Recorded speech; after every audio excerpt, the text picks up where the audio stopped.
"Good teacher, what good deeds must I do to have eternal life?" And this is probably one of the more popular questions that people will ask the priest or the bishop. And they'll say, "Father, Despota, what must I do so that I can have eternal life?" Because they want to know. So the answer that he gives, that Jesus gives, is said, "Why do you call me good?" So he starts off with that and he says, "Why do you call me good?" And remember, agathos and kalos are two different things. Kalos is only applied to those things, typically those things that are immaterial. To trapezi kalo in, right? So you typically use that word. I'm not saying in every case, but typically you use that word to address the condition of something, all right? But when you use the term agathos, strictly speaking, you're supposed to use that in connection with the divine. So you can say, and many people will say, agathos anthropos. Okay, and what they mean to say is not that he is divine, but that he is a good and spiritual person. So it always has a reflection back to God. So he starts off with this because the word here is, it doesn't say, timeles kalos. He doesn't say that. He says agathos. So agathos. So the first thing he's saying is, again, let us make sure that our worship is directed only to God. And it is from God that we will receive the answer to this question. He goes on to say what? He goes on to give what is the natural law to obey. He quotes the Ten Commandments. So this is the starting point for us in terms of works. Now again, I know that many times in Protestantism, and certainly Martin Luther railed against the idea of good works getting you into heaven.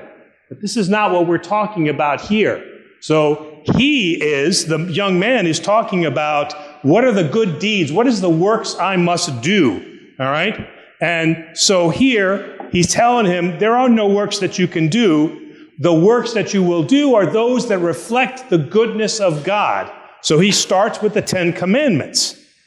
And he says to him, as many people have said to myself and every priest that is out there, Father, the first thing they say is, Father, I haven't killed anybody.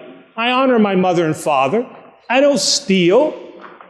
And so what else should I do? Literally, that's what they say. All of these things I have observed. So what do I still lack? And for Orthodoxy, the lacking is to go beyond what is the natural law, which is the starting point of the Ten Commandments, and to go beyond that and to look at the depths of what is happening beyond those. So, you shall not kill. Okay? Better translated as you shall not murder. Okay, so that person says to me, well, I haven't killed anybody. All right, that's a good start. All right, have you spoken ill of them? So when you sit around a table at dinner time and you say, I can't believe what this woman did. I can't believe what the priest said. I can't believe what my uncle said. Okay, so that is the beginnings of murder. But it's murder that the Orthodox considers from the perspective of what it is that we do with not only our thoughts, but our speech.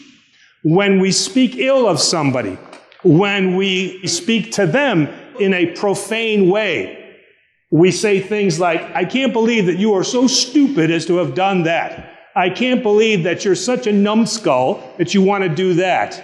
How crazy are you that you haven't stopped smoking? Okay, so those are deeper things than just killing, but the Orthodox put it in the same perspective. The next one he says is adultery. They come to me and they say, Father, I haven't slept with anybody else. I'm good, right? But then there's pornography. And then there's lusting after those things which we don't have. So there's looking at people inappropriately, or doing gestures or saying things that are inappropriate to the opposite sex. Those things fall under adultery as far as the Orthodox Church is concerned. So many, many times when I ask people about confession, their answer to me is exactly what this young man said. I follow the 10 Commandments, so I don't lack anything. Ergo, I am sinless. So I have nothing to come to confession for. So let's leave that to the other sinners, which is the sin right there of saying that. All right? So what we have to understand is to look deeper than just the natural law which was given to us by Moses and go a little bit deeper. Okay? And not to take away from this lesson, if you would be perfect, sell what you possess and give to the poor and you'll have treasures in heaven. It is not a commandment for us to sell everything that we have and to live homeless so that we can feed the poor. This, as far as the Orthodox Church is concerned, is what is the monastic vow. The monk will sell everything that they have and live then in a community. But this is not what Jesus necessarily is calling us to do. So the important lesson to look from this is, as he says, you have done these things good, but if you be perfect, then look beyond what is the natural law and look at what are those things that you are doing that is doing violence to your fellow man.